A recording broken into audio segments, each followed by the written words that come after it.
ಬೆಳಗಾವಿ ಚೆನ್ನಮ್ಮನ ನಾಡು, ಇದು ಶಾಂತಿಯ ತೋಟ, ಶಾಂತಿಯ ಬೀಡು. ಇದು ಚಿಕ್ಕಮಗಳೂರು ಅಲ್ಲ. ನಿಮ್ಮ ಇದನ್ನು ಮಾಡ್ಕೊಳ್ಳೋಕ್ಕೆ ಬೆಳಗಾವಿಗೆ ನಾಲ್ಗೆನ ಸ್ವಚ್ಛ ಇಟ್ಕೊಂಡು ಬುದ್ಧಿ ಇಟ್ಕೊಂಡು ಯಾರು ಬೇಕಾದರೂ ಬರ್ಬೋದು. Most welcome. ರಾಮ ಅಂತ ಹೇಳುವಂಥ BJPರಿಗೆ ಇವತ್ತು ನಾಚಿಕೆ ಆಗಬೇಕು. ಹೇಳಿದ್ದು ಅವರು, ಅನಿಸ್ಕೊಂಡವಳು ನಾನು. ಇವತ್ತು ಇಡೀ ರಾಜ್ಯದಲ್ಲಿ ಹಾರ ತುರಾಯಿ ಹಾಕಿ ವೈಭವೀಕರಣ ಮಾಡಿಸ್ಕೊಳ್ತಾ ಇದ್ದಾರೆ CT ರವಿ ಅವರು. ಅವರಿಗೆ ಆತ್ಮಸಾಕ್ಷಿ ಅಂತ ಏನಾದರೂ ಇದ್ದರೆ, ಅವರು ತಾಯಿಯ ಮಗ ಆಗಿದ್ದರೆ, ಅವರ ಹೆಂಡತಿ ಇದ್ದರೆ ಅವ್ರಿಗಾದರೂ ಅಟ್ಲೀಸ್ಟ್ ಹೇಳಬೇಕು. ಅವರಿಗೆ ಅಪರಾಧಿ ಭಾವನೆ ಕಾಡ್ತಾ ಇದೆ.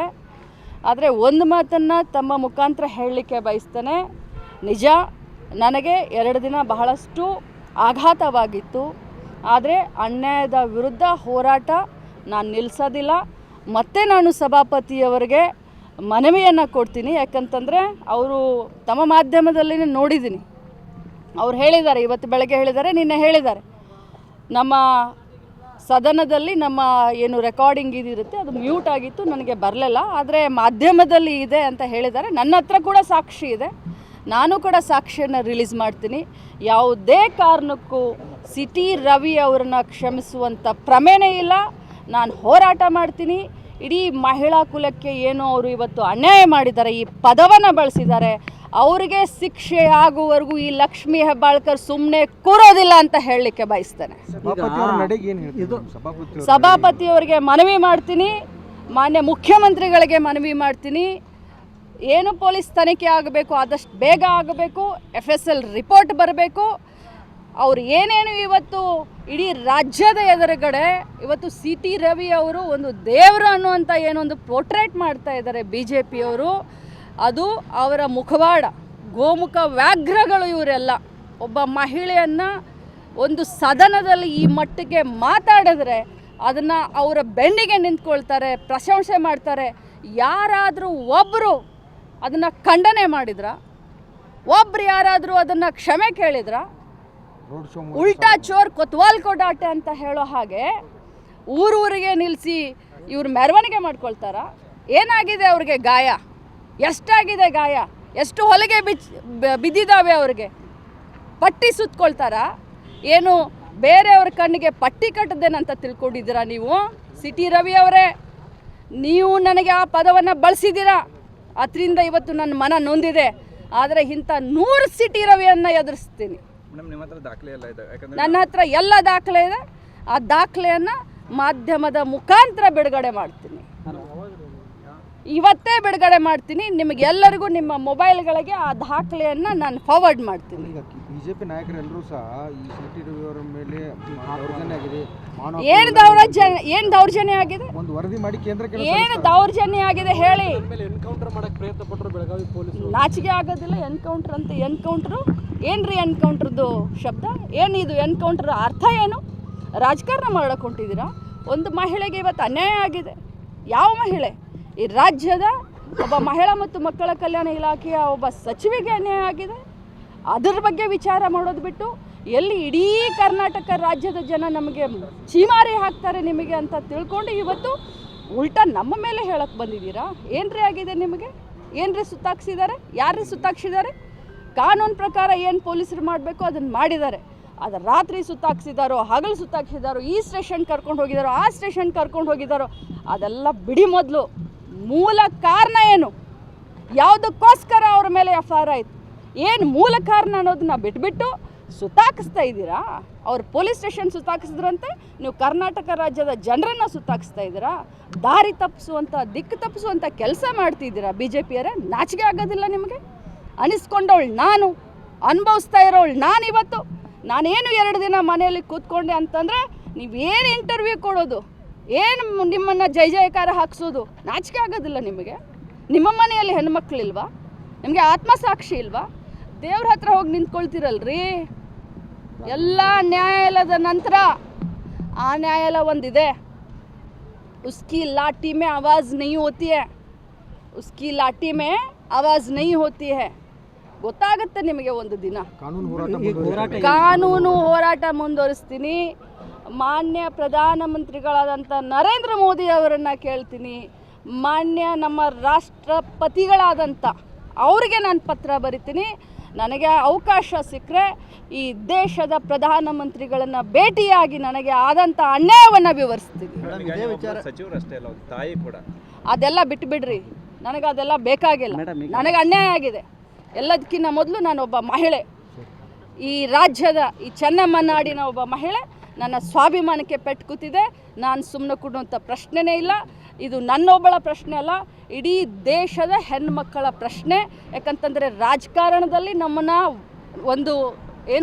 ಹಿಂದಕ್ಕೆ ಸರಿಸಬೇಕು ಅಂತಂದರೆ, ನಮ್ಮ ಆತ್ಮಸ್ಥೈರ್ಯವನ್ನು ಕುಗ್ಗಿಸ್ಬೇಕು ಅಂತಂದರೆ ಇಂಥ ಗೆಟ್ಟಂಥವ್ರು, ಮಾನ ಮರ್ಯಾದೆ ಇಲ್ಲದಂಥವ್ರು ಇಂಥ ಮಾತನ್ನು ಮಾಡಿ ನಮ್ಮ ಒಂದು ಹೆಜ್ಜೆಯನ್ನು ಹಿಂದೆ ತೆಗೆದುಕೊಳ್ಳೋಕ್ಕೆ ಪ್ರಯತ್ನ ಪಡ್ತಾರೆ. ನಾವು ಇದಕ್ಕೆ ಹೆದರ್ತೀವಿ, ನಾವಿದರಿಂದ ಮನೆಯಲ್ಲಿ ಕೂತ್ಕೊಳ್ತೀವಿ, ನಾವಿದರಿಂದ ನೊಂದ್ಕೊಳ್ತೀವಿ ಅಂತ ಅದು ನಿಮ್ಮ ಭ್ರಮೆ. ಬಿಟ್ಟುಬಿಡಿ ಅದನ್ನು. ಅದೆಲ್ಲ ಅವ್ರಿಗೆ ಬರೀ ಒಂದು ವಾಕ್ಯ. ಅದು ಬೇಟಿ ಬಚಾವೋ ಆಗಲಿ, ಬೇಟಿ ಪಡಾವೋ ಆಗಲಿ, ಅದೆಲ್ಲ ಒಂದು ವಾಕ್ಯ. ಅದನ್ನು ಬಿಟ್ಟರೆ ಏನಿಲ್ಲ.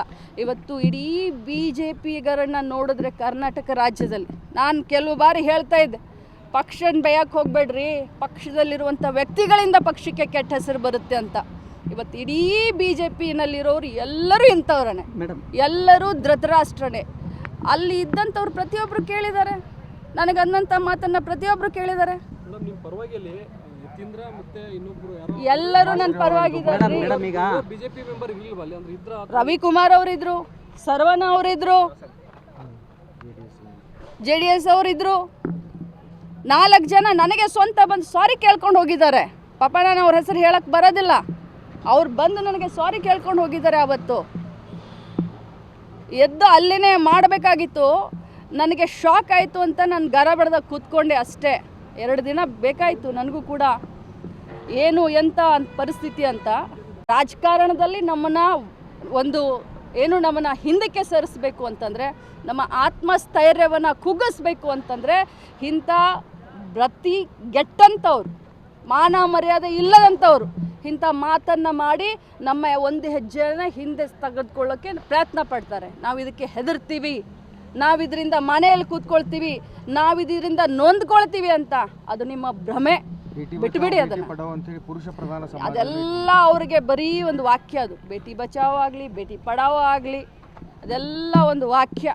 ಅದನ್ನು ಬಿಟ್ಟರೆ ಏನಿಲ್ಲ. ಇವತ್ತು ಇಡೀ BJPಗರನ್ನು ನೋಡಿದ್ರೆ ಕರ್ನಾಟಕ ರಾಜ್ಯದಲ್ಲಿ, ನಾನು ಕೆಲವು ಬಾರಿ ಹೇಳ್ತಾ ಇದ್ದೆ, ಪಕ್ಷನ ಬೇಯಕ್ಕೆ ಹೋಗಬೇಡ್ರಿ, ಪಕ್ಷದಲ್ಲಿರುವಂಥ ವ್ಯಕ್ತಿಗಳಿಂದ ಪಕ್ಷಕ್ಕೆ ಕೆಟ್ಟ ಹೆಸರು ಬರುತ್ತೆ ಅಂತ. ಇವತ್ತು ಇಡೀ BJPನಲ್ಲಿರೋರು ಎಲ್ಲರೂ ಇಂಥವ್ರೇ ಮೇಡಮ್, ಎಲ್ಲರೂ ಧೃತರಾಷ್ಟ್ರನೇ. ಅಲ್ಲಿ ಇದ್ದಂಥವ್ರು ಪ್ರತಿಯೊಬ್ಬರು ಕೇಳಿದ್ದಾರೆ, ನನಗನ್ನಂಥ ಮಾತನ್ನು ಪ್ರತಿಯೊಬ್ಬರು ಕೇಳಿದ್ದಾರೆ. ಎಲ್ಲರೂ ನನ್ನ ಪರವಾಗಿದ್ದಾರೆ. ರವಿಕುಮಾರ್ ಅವರಿದ್ರು, ಸರ್ವಣ ಅವರಿದ್ರು, JDS ಅವರಿದ್ರು. 4 ಜನ ನನಗೆ ಸ್ವಂತ ಬಂದು ಸಾರಿ ಕೇಳ್ಕೊಂಡು ಹೋಗಿದ್ದಾರೆ. ಪಾಪ ನಾನು ಅವ್ರ ಹೆಸರು ಹೇಳಕ್ಕೆ ಬರೋದಿಲ್ಲ. ಅವ್ರು ಬಂದು ನನಗೆ ಸಾರಿ ಕೇಳ್ಕೊಂಡು ಹೋಗಿದ್ದಾರೆ. ಅವತ್ತು ಎದ್ದು ಅಲ್ಲಿನೇ ಮಾಡಬೇಕಾಗಿತ್ತು. ನನಗೆ ಶಾಕ್ ಆಯಿತು ಅಂತ ನಾನು ಗರಬಡ್ದಾಗ ಕೂತ್ಕೊಂಡೆ ಅಷ್ಟೇ. 2 ದಿನ ಬೇಕಾಯಿತು ನನಗೂ ಕೂಡ ಏನು ಎಂಥ ಪರಿಸ್ಥಿತಿ ಅಂತ. ರಾಜಾರೋಷವಾಗಿ ಓಡಾಡ್ತಾ ಇದ್ದೀರಾ, ತಮಗೆ ಅಭಿನಂದನೆಗಳು. ಆದರೆ ಲಕ್ಷ್ಮೀ ಹೆಬ್ಬಾಳ್ಕರ್ ಸುಮ್ಮನೆ ಕೂರುವಂಥ ಮಹಿಳೆ ಅಲ್ಲ. ಈ ಮಹಿಳಾ ಕುಲಕ್ಕೆ ಅಪಮಾನ ಮಾಡಿದ್ದೀರಾ.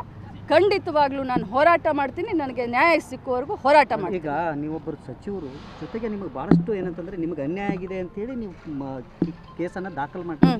ಅಂಥ ಸಂದರ್ಭದಲ್ಲಿ ಇಡೀ ರಾಜ್ಯ ನಿಮ್ಮ ಕಾಂಗ್ರೆಸ್ ಪಕ್ಷ ನಿಮ್ಮ ಪರವಾಗಿ ನಿಲ್ಲಬೇಕು. ಖಂಡಿತವಾಗ್ಲೂ ಪ್ರತಿಯೊಬ್ಬರು ನನ್ನ ಬೆನ್ನಿಗಿದ್ದಾರೆ. ನಾವೆಲ್ಲರೂ ಇವತ್ತು ಬ್ಯುಸಿ ಯಾಕಾಗಿದ್ದೀವಿ ಅನ್ನೋದು ತಮಗೆಲ್ಲರಿಗೂ ಗೊತ್ತು. ಕೆಲವೊಬ್ಬರು ಮಂಡ್ಯ ಒಂದು ನಮ್ಮ ಕನ್ನಡ ಸಾಹಿತ್ಯ ಕಾರ್ಯಕ್ರಮದಲ್ಲಿ ಬ್ಯುಸಿ ಆದರೆ, ನಾವೆಲ್ಲ ಗಾಂಧಿ ಭಾರತ ಕಾರ್ಯಕ್ರಮದಲ್ಲಿ ಬ್ಯುಸಿಯಾಗಿದ್ದೀವಿ.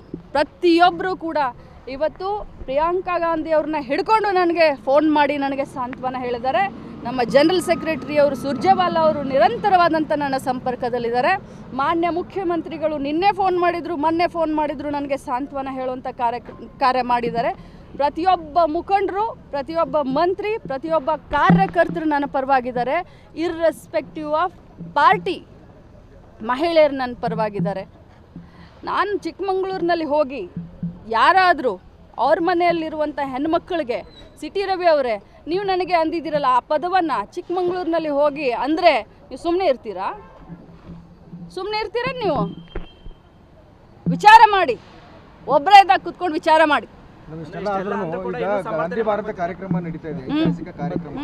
ಇಲ್ಲಿ ಪ್ರತಿಭಟನೆ ಮಾಡಬೇಕು, ನಾವು ಬೆಳಗಾವಿ ರಿಪಬ್ಲಿಕ್ ಬೆಳಗಾವಿ ಮಾಡಕ್ ಬಿಡಲ್ಲ, ನಾನು ಅಲ್ಲಿ ಹೋಗಿ ಪ್ರತಿಭಟನೆ ಮಾಡ್ತೀನಿ ಅನ್ನೋ ಮಾತುಗಳನ್ನ ಬೆಂಗಳೂರು ಬೆಳಗಾವಿ ಪಾದಯಾತ್ರೆ ಮಾಡೋರು. Welcome, most welcome.